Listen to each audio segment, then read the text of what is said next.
Bonjour à tous, ravi de vous accueillir. Je suis Ludovic Dupin, je suis le directeur d'information de la Société française d'énergie nucléaire et on se retrouve aujourd'hui pour le premier webinaire de l'année. On est ravis, c'est le premier d'une longue liste qui se fera toute cette année. Et ce premier webinaire est tout à fait particulier puisqu'il est organisé en partenariat entre la Société française d'énergie nucléaire et la Société française de radioprotection. Et il portera sur un sujet qu'on aborde souvent, qui sont les études épidémiologiques chez les travailleurs du nucléaire. Alors, nous avons le plaisir d'avoir avec nous Valérie Chambrette, qui est directrice de la Société française de radioprotection, qui animera ce webinaire, et Dominique Laurier, qui est de la toute nouvelle Autorité de sûreté nucléaire et de radioprotection, l'ASNR, et qui est adjoint au directeur de la recherche et de l'expertise en santé. Alors, nous allons commencer par une présentation de 15-20 minutes enfin peut-être un peu plus, par Dominique, et ensuite nous aurons un échange des questions-réponses avec vous. Alors, je vous rappelle comment ça se passe. Pour poser vos questions, vous pouvez utiliser le petit outil Slido qui s'affiche en haut de votre barre Teams. C'est un petit S blanc sur fond noir. En cliquant dessus, vous aurez une interface dans laquelle vous pouvez poser vos questions et surtout voter pour les questions qui vous semblent les plus pertinentes. Et respectant la démocratie, nous poserons les questions. Valérie posera les questions qui ont requis le plus de suffrages. Voilà, donc n'hésitez pas à utiliser ce petit outil Slido et pas du tout l'outil de conversation sur lesquels qu'on ne regardera pas. Voilà, vos questions ne seront pas vues. Écoutez, sans plus attendre, je donne la parole à Valérie pour ce premier webinaire sur les études épidémiologiques chez les travailleurs du nucléaire. Merci Ludovic. Peut-être aussi spécifier que s'ils ne trouvent pas leur outil Slido dans la barre de tâches, ils peuvent aller le chercher, l'URL, dans la petit outil qui s'appelle Conversation. À ce moment-là, ils cliquent sur l'URL. Bonjour à tous. Tout d'abord, merci la Sven de nous associer à votre webinaire. Et c'est une superbe occasion de travailler ensemble. Alors, en effet, nous allons parler aujourd'hui d'un sujet qui fait vraiment pas mal de débats, les études épidémiologiques in work qui sont sur les travailleurs nucléaires. Et c'est des sujets qui intéressent à la fois nos deux sociétés. Ces études, je vais laisser après Dominique expliquer, mais ces études ont débuté en 2011. Elles sont coordonnées par le CIRC et l'IRSN. On a donc pris part dès le départ. Alors, c'est un sujet aussi d'actualité parce que Dominique aura aussi l'occasion de l'expliquer. Ça fait un petit peu écho aux réflexions actuelles de la CIPR de voir éventuellement les évolutions des recommandations. Alors, Dominique, nous sommes heureux de t'accueillir. Comme on a déjà précisé, donc Dominique est adjoint au directeur de la recherche et l'expertise à la SNR. Il est épidémiologiste de formation. Alors, il a travaillé plus de 20 ans sur les effets des rayonnements ionisants. Il continue actuellement.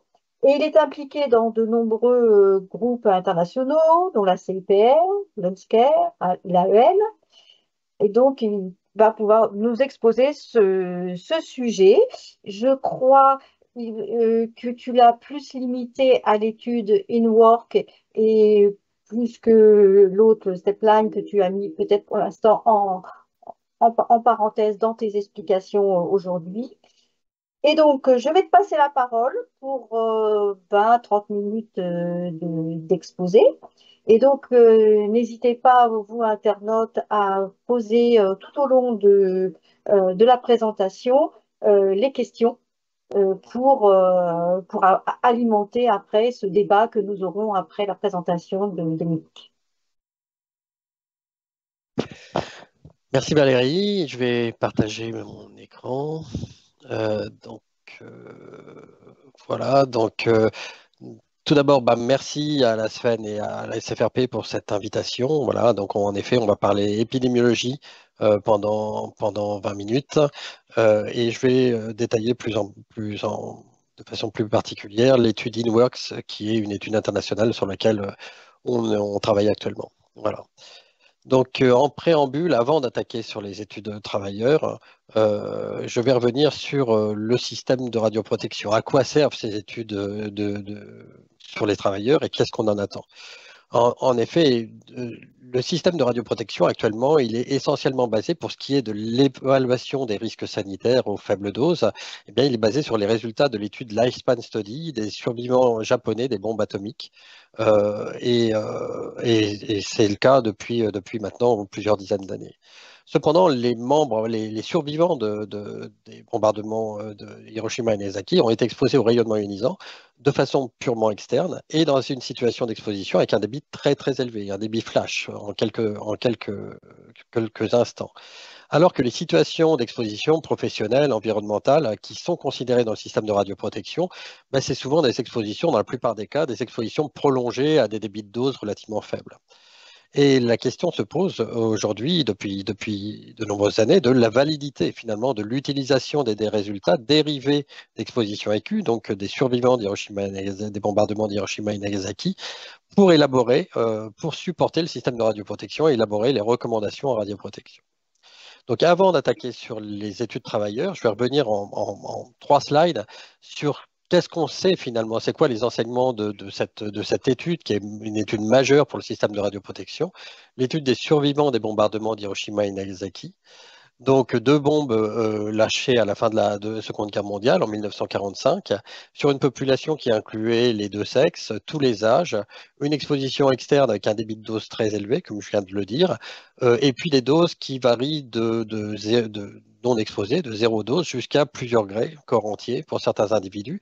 Mais sur l'ensemble de cette population, finalement, eh bien, des doses relativement faibles, 80% des doses sont inférieures à 100 mg. Donc a été mis en place une étude qui s'appelle la Lifespan Study, qui a commencé en 1950, qui suit la mortalité et l'incidence, c'est-à-dire la survenue des décès et aussi la survenue des nouveaux cas de cancer. Je vais parler essentiellement de cancer et de leucémie dans la présentation aujourd'hui. Et puis une population très large, 86 600 individus, pour lesquels les doses ont été reconstituées individuellement. Et cette cohorte, eh bien, aujourd'hui, elle est toujours en cours.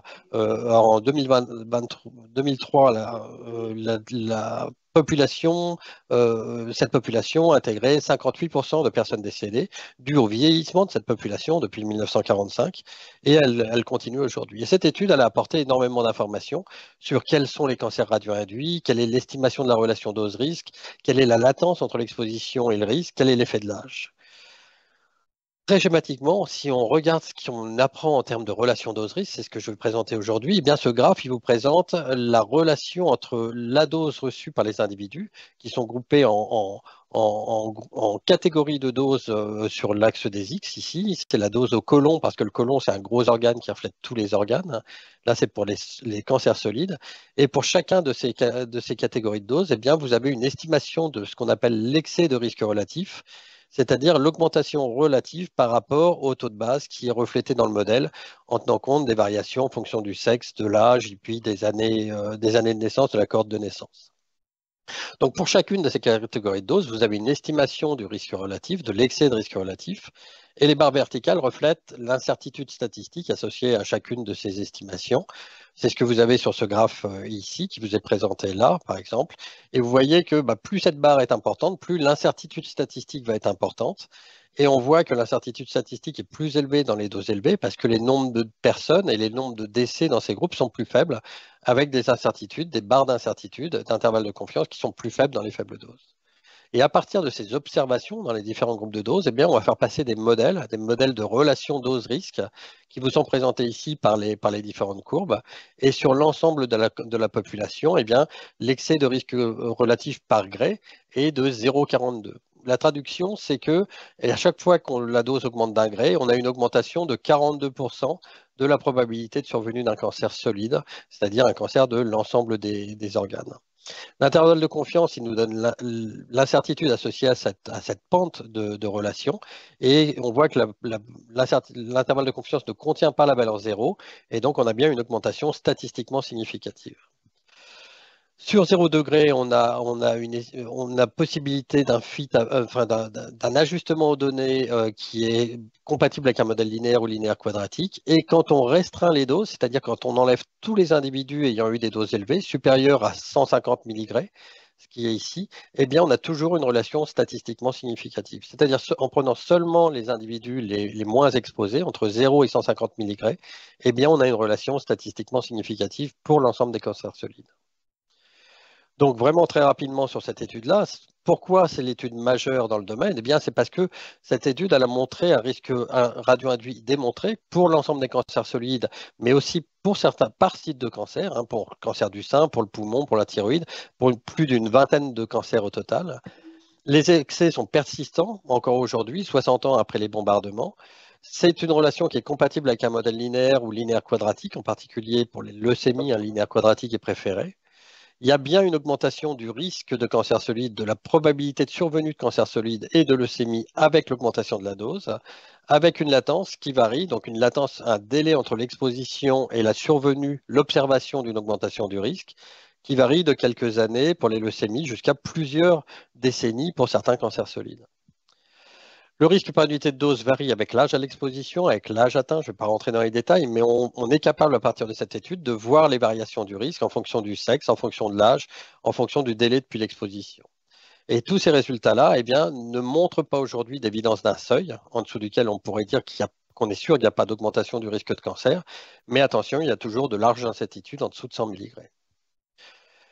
Donc voilà l'enseignement finalement d'Hiroshima et Nagasaki de façon très très résumée. Alors pourquoi les études de travailleurs? À partir des années 80 ont été mises en place des études sur les travailleurs de l'industrie nucléaire au niveau national et au niveau international, en particulier INWORKS dont on a déjà parlé, donc International Nuclear Worker Study qui intègre la cohorte française, les travailleurs CEA, Orano et EDF, anglaise et américaine, avec un total de plus de 300 000 travailleurs.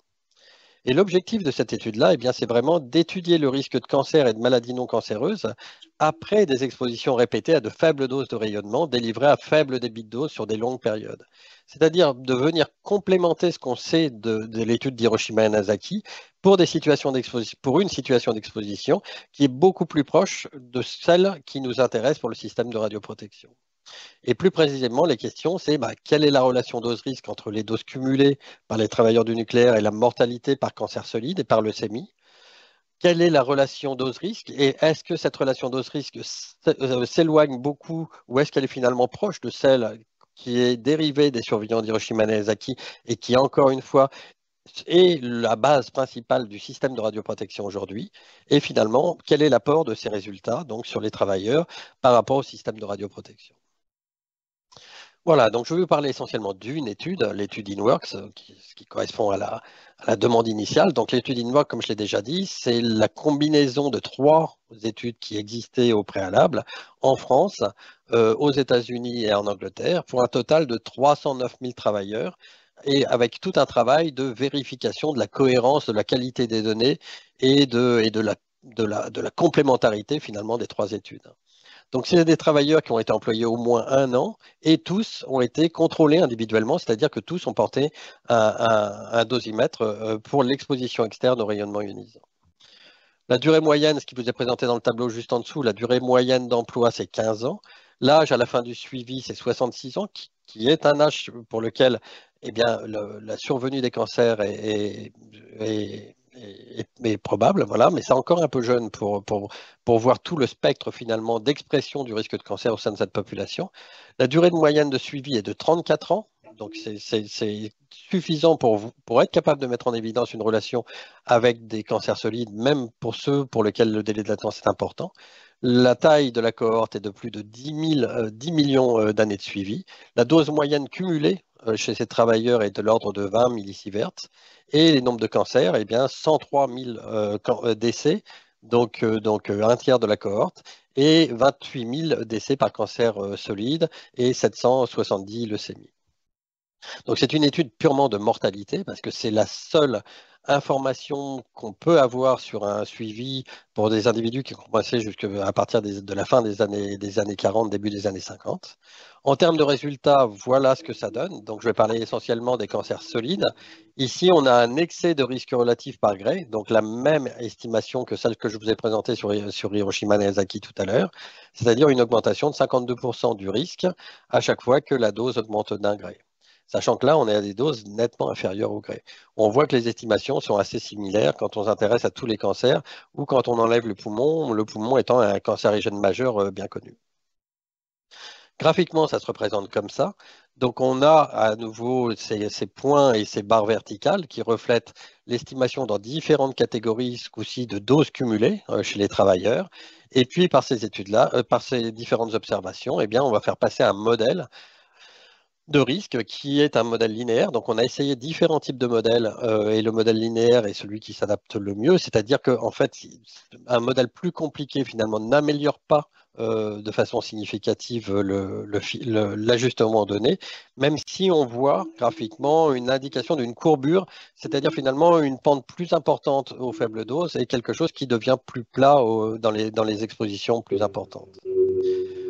On a donc un excès de risque relatif de 52%, une relation toujours significative quand on se limite à moins de 100 mg et une indication de courbure. Quand on s'intéresse aux doses par catégorie de doses, c'est-à-dire quand on restreint les doses, comme ça a été fait à Hiroshima et Nagasaki, donc quand on prend toute la cohorte, on a 52%. Et ce qu'on voit quand on restreint ces doses, eh bien, c'est que le risque est toujours statistiquement significatif. Donc cette relation dose-risque est toujours statistiquement significatif quand on restreint 0 à 400, 0 à 200, 0 à 100. En dessous, on est à la limite de la signification statistique, plus significatif en dessous de 100, mais avec des coefficients qui sont toujours positifs et qui donc suggèrent toujours qu'il y a bien une association, même en dessous de 100 millisieverts, mais avec des résultats qui sont plus statistiquement significatifs. Ce qu'on voit également, eh bien, c'est qu'il semble que le coefficient soit plus élevé quand on s'intéresse à des ranges de doses faibles. Ça ne veut pas dire que le risque global est plus élevé, ça veut dire que la pente sur ce segment de dose eh bien, apparaît plus importante qu'elle ne l'est quand on considère l'ensemble de la cohorte au total. Alors, on a essayé de comprendre pourquoi c'est cette augmentation quand on s'intéresse aux faibles doses, en particulier en enlevant les travailleurs qui avaient été embauchés dans les premières années de l'activité industrielle. Donc en enlevant les travailleurs embauchés avant 58. Donc là, on diminue la taille de la cohorte, on perd en termes de capacité statistique à détecter les effets. Et on voit que quand on fait ça, eh bien, on retrouve un résultat qui est proche de celui qu'on a quand on s'intéresse au range de dose de 0 à 100, en enlevant les travailleurs, les premiers travailleurs ayant travaillé. Alors pourquoi on s'est intéressé à ça? C'est parce qu'on considère que les doses les plus importantes ont été reçues au début de l'activité industrielle et donc dans les années 40 à 60. Et deuxièmement, que les incertitudes sur l'estimation des doses et puis sur la qualité de la cohorte eh bien, sont plus importantes pour les toutes premières années de la cohorte que dans les années récentes. Et donc, en enlevant ces travailleurs embauchés dans les premières années, eh bien, on pense enlever une part d'incertitude importante sur la cohorte. Donc, on a une augmentation, une pente plus importante quand on enlève ces travailleurs-là. Et aujourd'hui, eh bien, on a des travaux en cours pour essayer de mieux comprendre finalement quels sont les déterminants de cette augmentation de la pente de la relation dose-risque aux faibles doses. Si on s'intéresse maintenant au risque de leucémie, donc on sort des cancers solides, en particulier les leucémies non lymphoïdes chroniques, en enlevant les leucémies lymphoïdes chroniques, qu'on considère comme non radioinduites, ce que confirme d'ailleurs INWORKS, eh bien, on a une augmentation du risque qui est là un excès de risque relatif par gré de 2,68.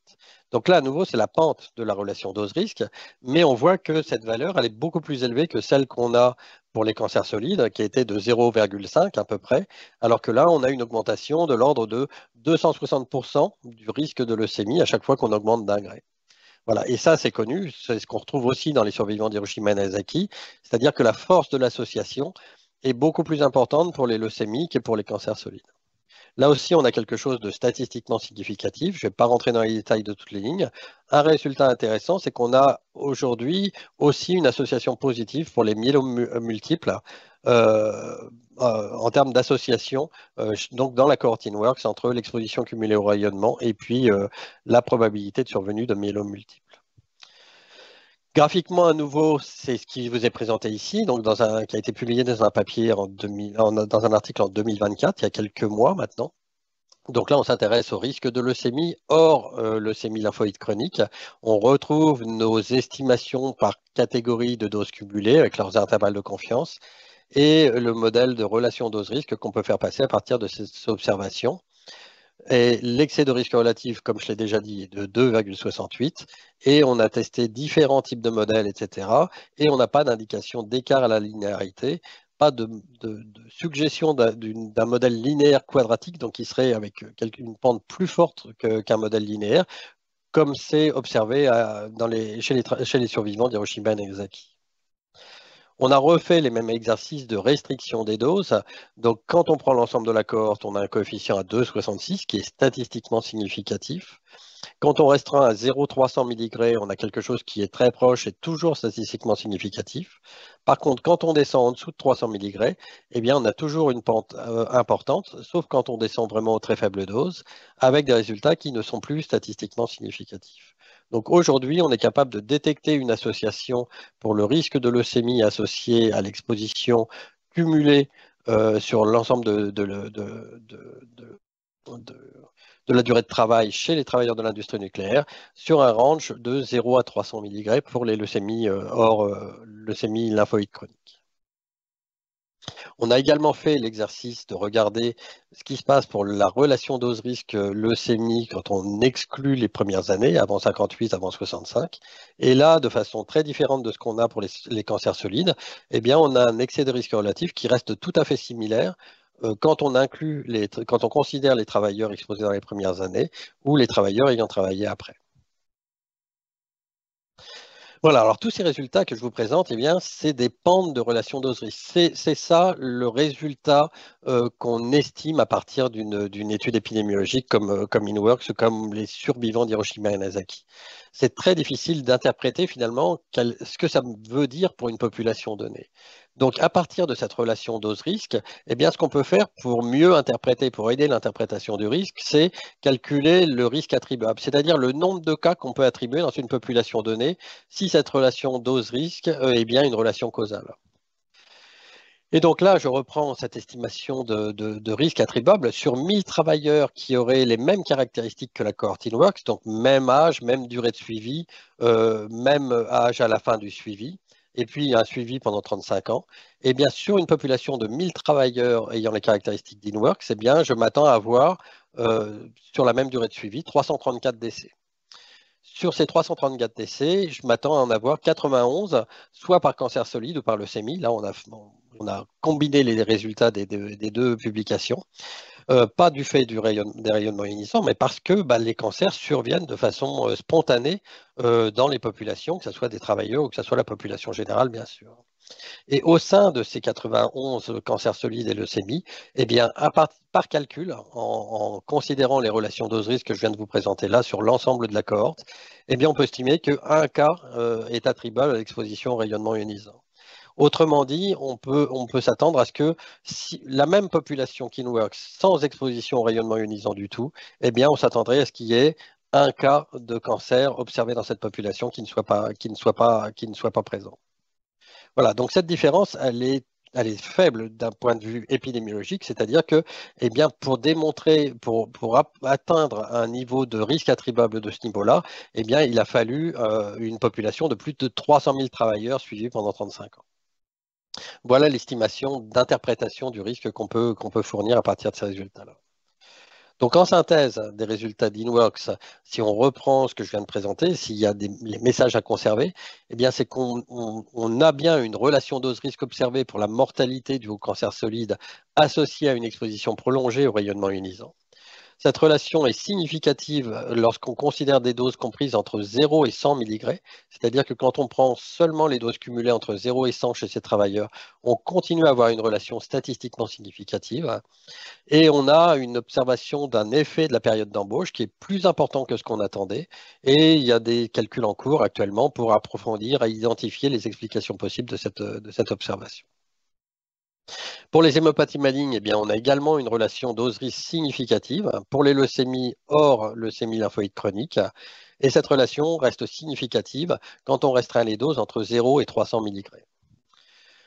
En termes d'interprétation globale, ce que je viens de vous présenter, eh bien, les risques attribuables dérivés sont faibles d'un point de vue épidémiologique, avec un décès attribuable à l'exposition au rayonnement ionisant dans une population de 1000 travailleurs suivis sur une période de 35 ans. Et ces résultats, eh bien, ils consolident les résultats qui avaient déjà été publiés en 2015, puisqu'il y avait eu une première phase d'analyse d'INWORKS en 2015, avec des nouvelles informations, donc plus puissance statistique, des niveaux de risque restreints, de doses restreints qui sont plus faibles parce qu'on augmente la puissance statistique, mais également des nouvelles questions, en particulier sur l'impact de la période d'embauche. Pour continuer sur l'interprétation de ces résultats, j'arrive à la fin de la présentation. En termes d'interprétation, eh bien, InWorks, ce n'est pas la seule étude épidémiologique sur des travailleurs. Au total, là, c'est issu d'un groupe de travail actuel de la CIPR sur l'effet du débit de dose.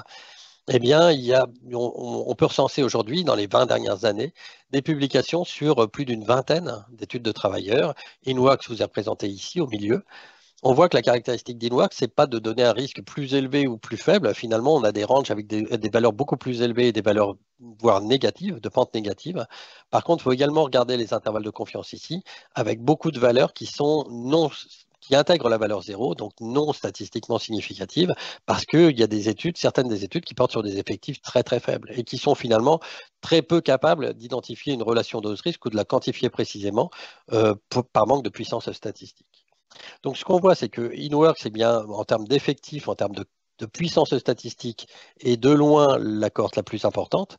Mais il est important pour tirer des conclusions des études sur les travailleurs, de regarder les autres études, en particulier les études en Angleterre sur les travailleurs des installations nucléaires, qui donnent des coefficients beaucoup plus faibles. Et d'autres comme là où à nouveau les travailleurs par exemple du médical aux États-Unis qui ont des effectifs très importants et qui elles donnent des coefficients une pente de relation dose-risque plus importante. Mais en tout cas de replacer les résultats d'InWorks dans l'ensemble des connaissances actuelles.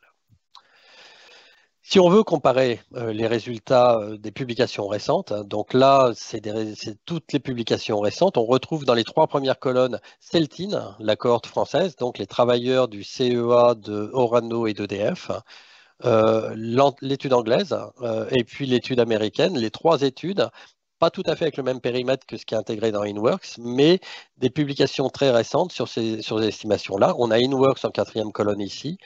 Les 2 études d'un gros programme de recherche, les Million Person Study aux États-Unis. Et puis ici, en dernière colonne, en 7, la représentation de l'estimation équivalente à partir d'Hiroshima et Nagasaki. Ce qu'on voit, c'est qu'on a des intervalles de confiance très importants, surtout sur les études individuelles. Sur InWorks, un peu moins parce qu'on a des effectifs très importants. Et on voit que finalement, on a des niveaux d'exposition qui sont tout à fait compatibles avec ceux d'Hiroshima et Nagasaki, avec des valeurs plus faibles et avec des valeurs légèrement plus élevées dans certains cas. Si je fais la même présentation pour les leucémies, donc ici on retrouve les 3 cohortes inclus dans InWorks, l'étude InWorks, les études du Million Person Study ici, la LSS, à nouveau on voit les incertitudes. Donc là, l'axe des Y n'est pas le même, on a des excès de risque qui vont beaucoup plus haut. On voit que les incertitudes sont beaucoup plus importantes parce que les effectifs en termes de leucémie, la leucémie est une maladie rare par rapport au cancer solide, et donc avec des effectifs plus faibles et des intervalles de confiance plus importants. Mais on voit que l'estimation issue d'InWorks est tout à fait similaire à celle qu'on a quand on considère l'ensemble de la cohorte avec l'estimation d'Hiroshima Nagasaki, avec des variations qui sont importantes, mais qui, dans l'ensemble, montrent bien une association positive, c'est-à-dire une relation dose-risque pour le risque de leucémie avec des expositions chroniques. Voilà, donc en conclusion, très rapidement, ce qu'on peut dire en termes de synthèse des résultats quand on considère l'ensemble des travailleurs du nucléaire, c'est que quand on regarde la littérature, il y a un renforcement des connaissances sur les relations dose-risque au cours des dernières décennies. Il y a énormément de résultats qui ont été publiés dans les 10-20 dernières années. Et que les études conjointes, c'est-à-dire travailler ensemble avec d'autres pays et mettre ensemble les données, permet d'étudier un grand nombre de travailleurs, donc d'augmenter la puissance statistique, mais aussi de vérifier si les résultats sont homogènes entre les différents pays, et puis d'effectuer des analyses de sensibilité. Il y en a énormément qui ont été faites sur InWorks que je ne vous ai pas présenté ici. Globalement, ces études montrent un effet du travailleur sain que je ne vous ai pas présenté là. Ça consolide les preuves d'un excès de risque de cancer solide et de leucémie après une exposition prolongée à des faibles doses de rayonnement ionisant et a contribué à la discussion de certaines hypothèses sous-jacentes majeures du système de radioprotection, en particulier la validité du modèle linéaire sans seuil, l'application d'un facteur de réduction du risque au faible débit de dose, et puis le transfert du risque entre différentes populations, entre la population japonaise d'Hiroshima, enfin la population japonaise sur lequel est basée l'étude LSS, et puis d'autres populations comme France, Angleterre et États-Unis dans le cadre d'INWORKS. Donc, si on reprend INWORKS, c'est bien un excès de risque relatif qui est estimé, qui est cohérent avec ceux dérivés de la LSS, et des résultats finalement qui sont plutôt proches des estimations issues des survivants d'Hiroshima Nagasaki, et qui donc ne sont pas en support d'un facteur de réduction du risque associé aux faibles doses, aux faibles débits de dose. Des analyses complémentaires sont nécessaires. Il y a toujours beaucoup de questions sur ces études-là. Il faut faire attention à l'interprétation, en particulier pour ce qui est de l'exposition interne, les variations du risque avec les contaminations internes et les neutrons, avec la période d'embauche que je vous ai présentée là. Et puis, il y a beaucoup de nouvelles études qui sont en cours, qui commencent à être publiées et qui vont donner des publications dans les années à venir, qui, elles, fourniront des sources d'informations complémentaires à l'avenir, des données d'incidence au lieu de données simplement de mortalité, des données sur les autres expositions professionnelles, sur les facteurs de risque comportementaux, comme le tabagisme par exemple, et pour certaines même des données cliniques et biologiques. Voilà, et donc dernière slide pour terminer. Est-ce qu'on peut utiliser ces résultats d'INWORKS pour interpréter les risques aux faibles doses et aux faibles débits de dose? Au départ, il faut vraiment rappeler que les études sur les faibles doses, eh bien, sont difficiles à mettre en place, elles sont difficiles à concevoir, elles sont difficiles à mener parce qu'il faut mener des études sur des grandes populations et sur plusieurs décennies. Et elles sont difficiles à interpréter de manière fiable. Il y a une persistance de certaines lacunes et de connaissances et d'incertitudes, en particulier aux faibles doses. Et il est important de ne pas considérer une seule étude, mais de considérer l'ensemble des données disponibles quand on veut interpréter et extrapoler finalement les résultats aux faibles doses. À partir des études de travailleurs, ce qu'on peut dire, c'est qu'il y a vraiment une nette amélioration des connaissances dans les 2 dernières décennies, un accroissement des preuves d'excès de risque de certains cancers à la suite d'exposition à faible dose de rayonnement, inférieure à 100 millisieverts, l'évidence d'un excès de risque pour les cancers solides et les leucémies avec la dose cumulée, et pas seulement avec une dose flash, due à une exposition étalée dans le temps, l'absence d'éléments cohérents pour déterminer un seuil pour le risque de cancer. Comme je vous le montrais tout à l'heure, on arrive à descendre en dessous de 100 millisieverts. On ne peut pas assurer qu'il n'y ait pas de seuil, mais par contre, les résultats ne permettent pas d'identifier un seuil en dessous duquel on serait sûr qu'il n'y a pas d'augmentation du risque de cancer. Une faible dose entraîne un accroissement de risque faible, ça c'est le corollaire.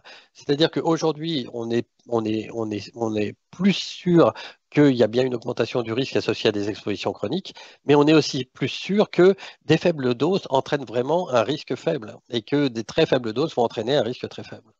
Et ça, c'est cohérent avec le modèle linéaire sans seuil qui est un des supports majeurs du système de radioprotection. Voilà, donc les interprétations qu'on peut faire en gardant en mémoire que, attention, dans les très faibles doses, en dessous de 10 millisieverts, on n'a aucune évidence venant de l'épidémiologie, en particulier des études sur les travailleurs de l'industrie nucléaire, que ce soit pour démontrer une relation dose-risque ou que ce soit pour démontrer un seuil. Voilà, et je termine là. Donc, merci beaucoup pour votre attention. Et pour les personnes intéressées, eh bien, on peut trouver plus d'informations sur les études INWORKS, mais aussi sur d'autres études sur les travailleurs qui sont conduites par l'ASNR, pardon, et sur notre site IRSN actuellement, mais donc sur le site de l'ASNR. Voilà, je vous remercie pour votre attention. Merci beaucoup Dominique. À ce propos, j'ai remis en lien sur la conversation le lien vers les pages internet du site IRSN pour tout ce dossier sur INWORKS. Alors, je rappelle aux personnes qui n'ont pas le petit icône Slido en haut dans la barre de tâches, qu'ils peuvent retrouver sur l'outil conversation un lien URL pour pouvoir poser leurs questions. Mais nous avons déjà beaucoup de questions. Et la première question qui est la plus publicitée, si je peux dire, c'est: existe-t-il des études prenant aussi en compte des populations exposées à des radiations régulières, les pilotes de nuit, les personnes exposées au radon, la population vivant à haute altitude? Est-ce qu'on peut faire un parallèle avec d'autres études? Alors oui, tout à fait, il en existe. L'avantage des études sur les travailleurs de l'industrie nucléaire, c'est d'avoir une très bonne précision de l'exposition des personnes. parce qu'on se base sur des mesures individuelles, voilà. Et même en montant jusqu'à dans les années 50, la radioprotection fait qu'il y avait surveillance individuelle. Alors les dosimètres ont évolué, etc. Mais les études sur les travailleurs ont cette caractéristique-là d'être une population très très stable, donc plus facile à suivre dans le temps, avec une dosimétrie très, très, très précise.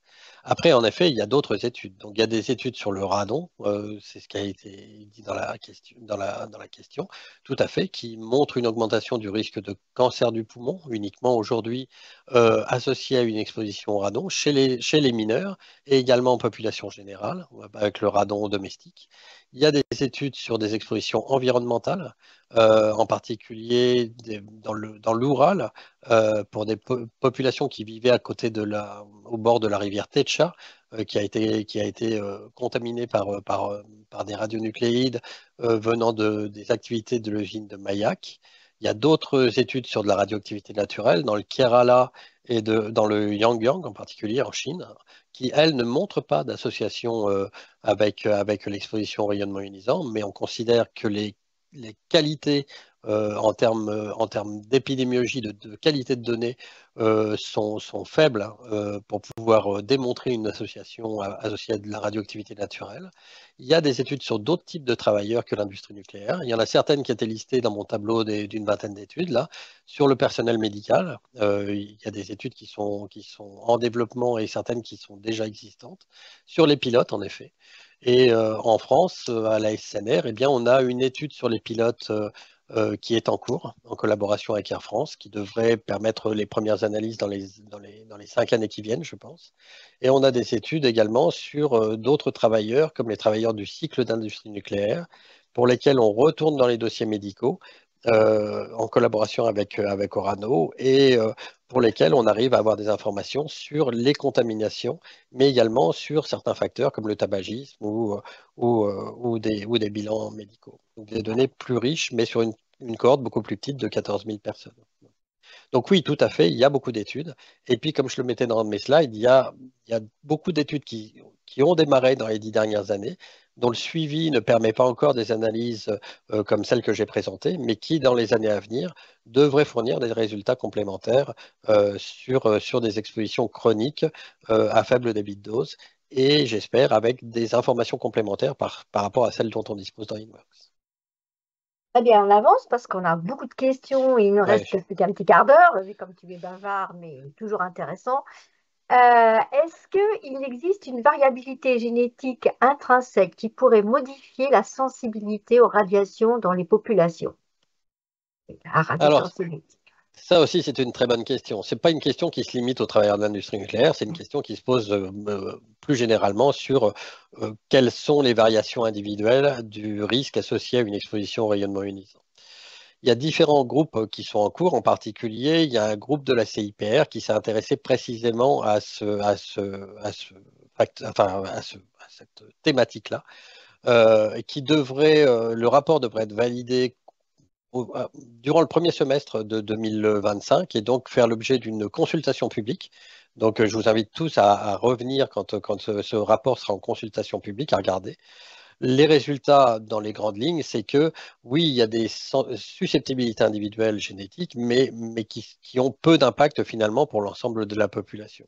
Par contre, on a de plus en plus d'informations sur les variations du risque en fonction de l'âge des personnes et du sexe.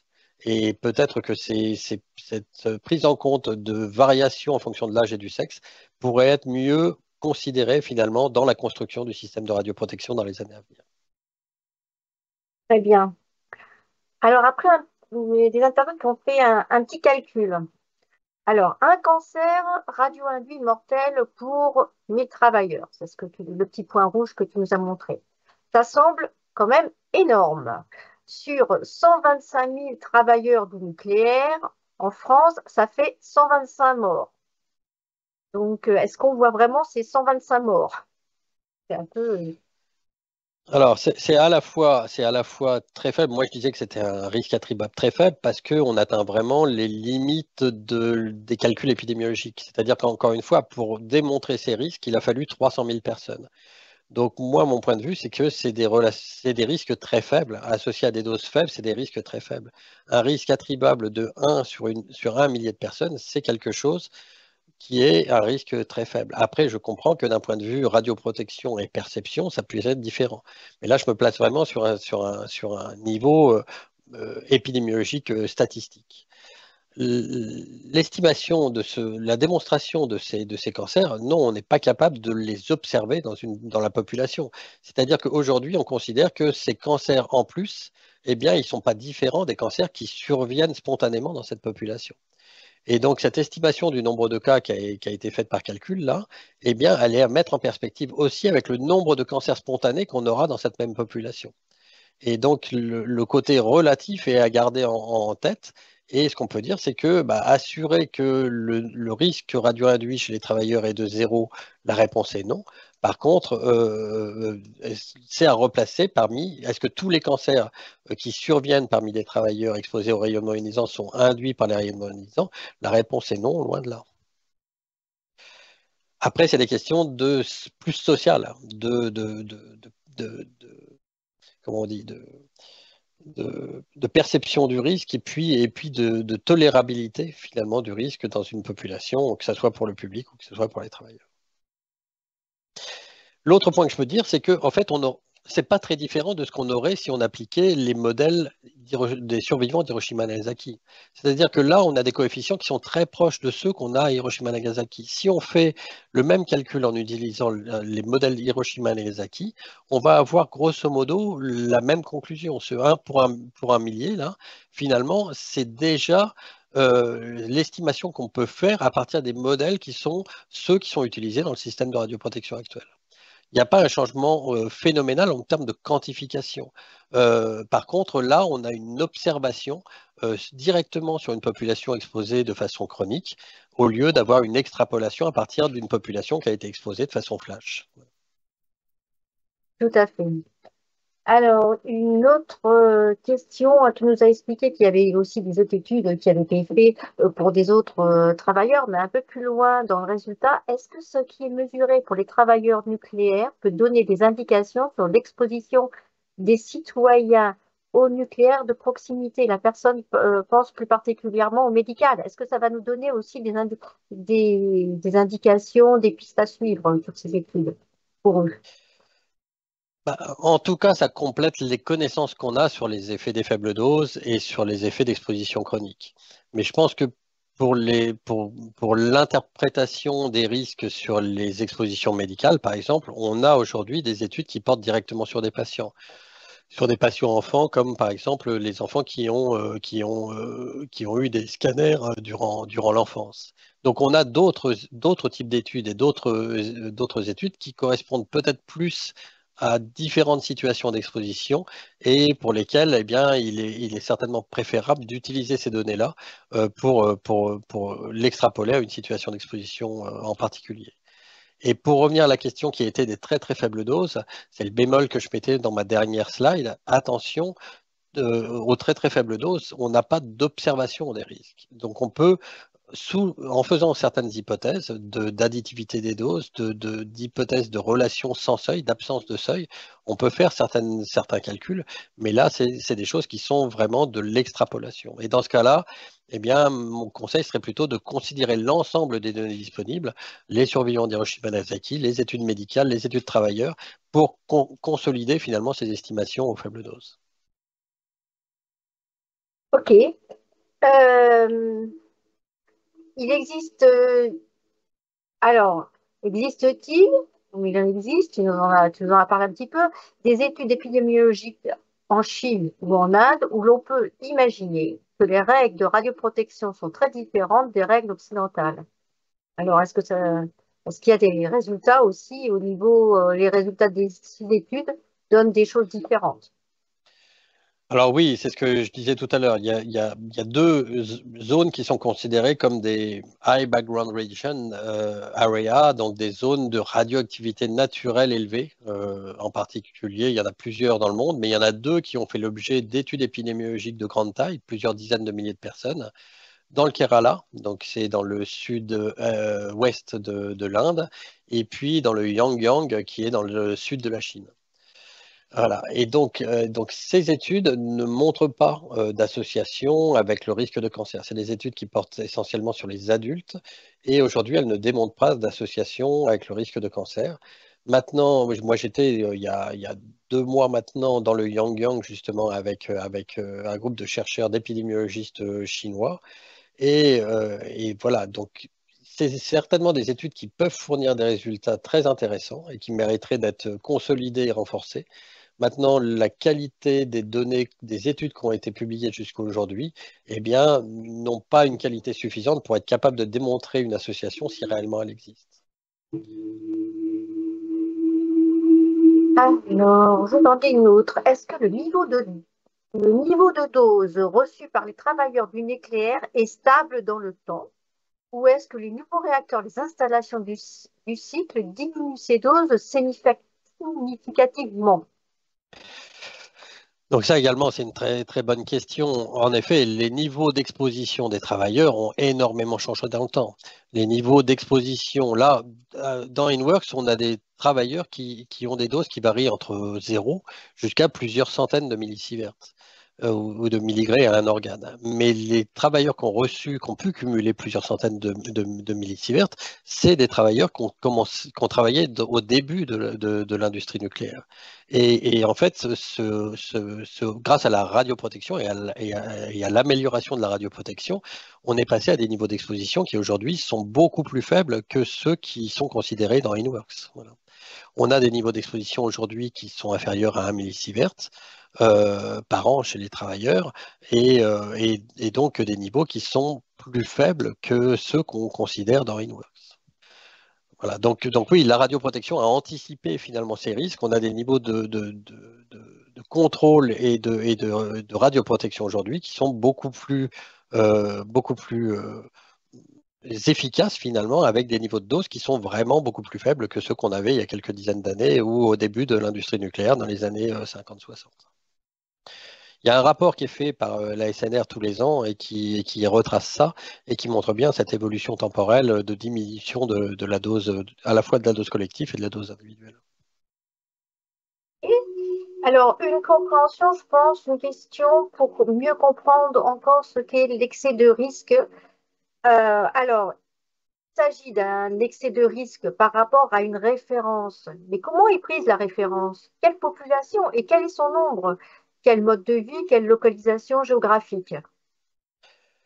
Alors, la référence, elle est interne aux cohortes, parce qu'on sait que si on compare une population active, quelle qu'elle soit, que ce soit dans le domaine nucléaire ou que ce soit d'autres grandes entreprises, eh bien, la mortalité qu'on va observer chez les travailleurs va être inférieure à celle qu'on a des taux de référence du pays correspondant.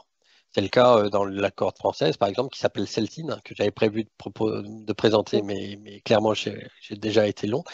On voit une mortalité plus faible que la population nationale, avec un ratio qui est de l'ordre de 70%, donc 30% de moins à peu près. Voilà. Et cette différence, elle va disparaître au fur et à mesure du suivi des travailleurs de l'industrie nucléaire. On le sait, et c'est quelque chose de bien tracé, c'est ce qu'on appelle le LC Worker Effect.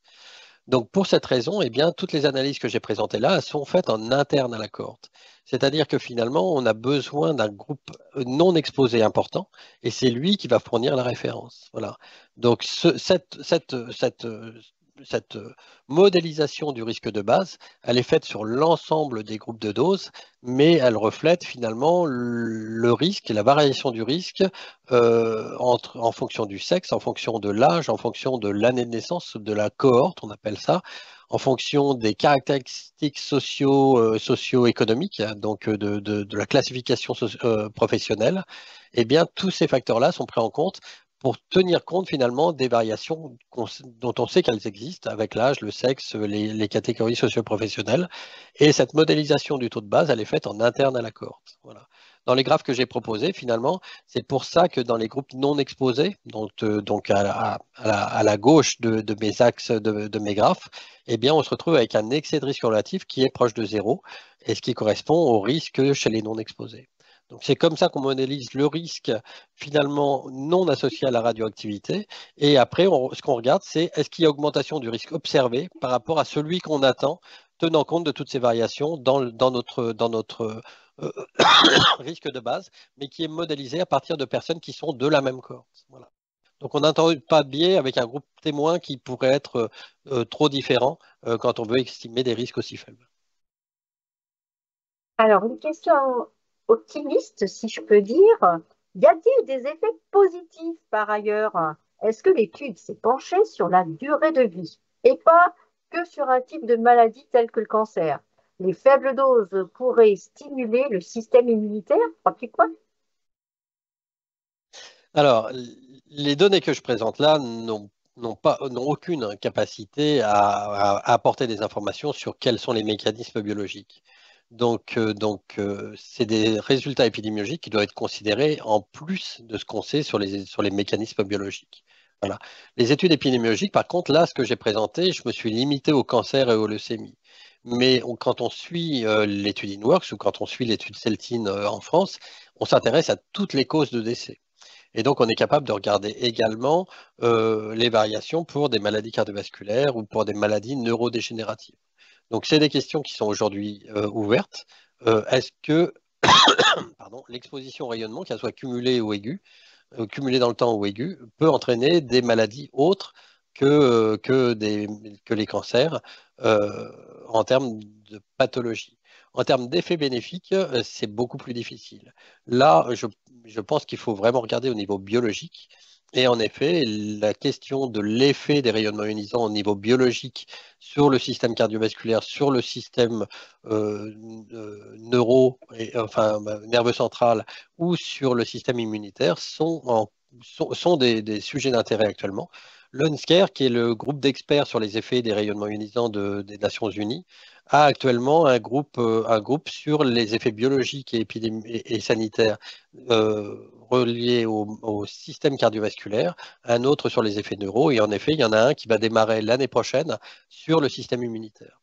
Donc, je pense qu'on a beaucoup de recherches et de questions, mais en termes de diminution du risque, on a peu de résultats au niveau épidémiologique. Est-ce qu'on peut imaginer que l'application des techniques d'intelligence artificielle pourrait donner de nouvelles contributions à ces études? Certainement. Enfin, c'est pas certainement. C'est que, en effet, je pense que ça va changer la donne. Alors, pour le système de radioprotection complet, d'ailleurs, l'ACIPR est en train de mettre en place des réflexions sur ce sujet-là. Et il devrait y avoir un workshop d'organiser courant 2025 sur la thématique de l'impact de l'intelligence artificielle sur le système de radioprotection globalement. Et en termes de recherche sur les études épidémiologiques également. Alors pour l'instant, on parle de big data, mais il y a beaucoup d'études qui se mettent en place. Il y en a des très récentes, il y en a une qui a été publiée il y a quelques mois, en croisant finalement l'ensemble des données d'un système de sécurité sociale, on va dire, donc qui enregistre toutes les pathologies, etc., et puis des bases de données enregistrant tous les examens médicaux. Voilà. Et donc, en croisant des grandes bases de données comme ça, finalement, on arrive à faire des études épidémiologiques en croisant des bases de données préexistantes qui ont des capacités, des effectifs très, très importants. Et donc, avec une capacité de réalisation, si les données existent, qui est beaucoup plus facile que l'étude CELTIN, par exemple, sur laquelle on travaille depuis les années 90 quand même, pour cumuler les données, pour aller chercher les archives, etc. Donc, il y a des nouvelles façons de faire, des nouvelles façons de croiser les données qui sont possibles aujourd'hui alors qu'elles ne l'étaient pas dans le passé. Donc peut-être qu'on va voir émerger de nouveaux types d'études épidémiologiques se basant sur finalement le croisement de données qui sont préexistantes au niveau national ou sur des grandes populations, à condition que ces données soient croisables. Et là, on s'oppose à des critères de protection des données individuelles et puis que ces données aient été collectées. Pour analyser des données, il faut déjà que les données aient été collectées.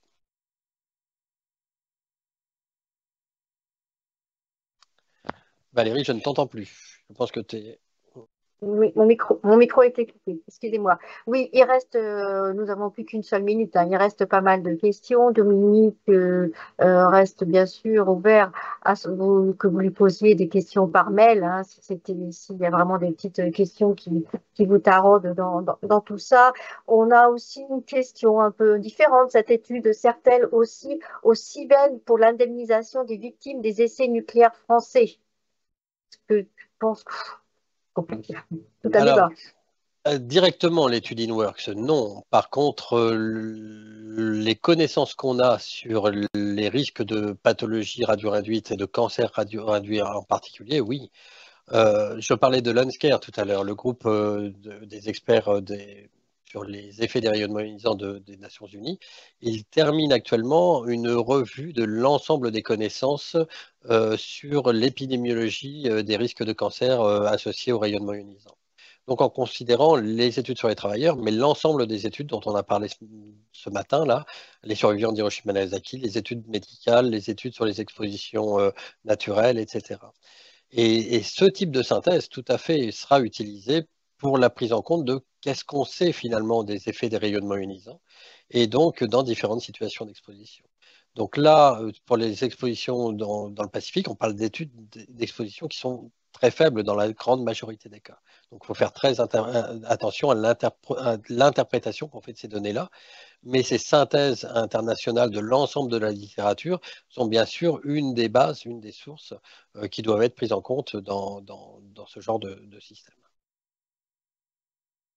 Ok, je vois à l'heure il est des 13h01. Il y a des questions des gens qui nous demandent comment on pourra retrouver ta présentation. D'abord, ils te félicitent, hein, Dominique, pour cette présentation de grande qualité qui leur a permis de trouver un certain nombre de réponses à leurs questions.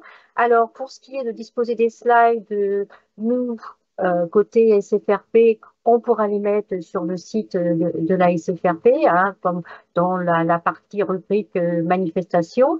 Et je sais que la Sven a enregistré ce webinaire et on pourra le mettre à disposition dans une quinzaine de jours, je pense, sur nos deux réseaux respectifs.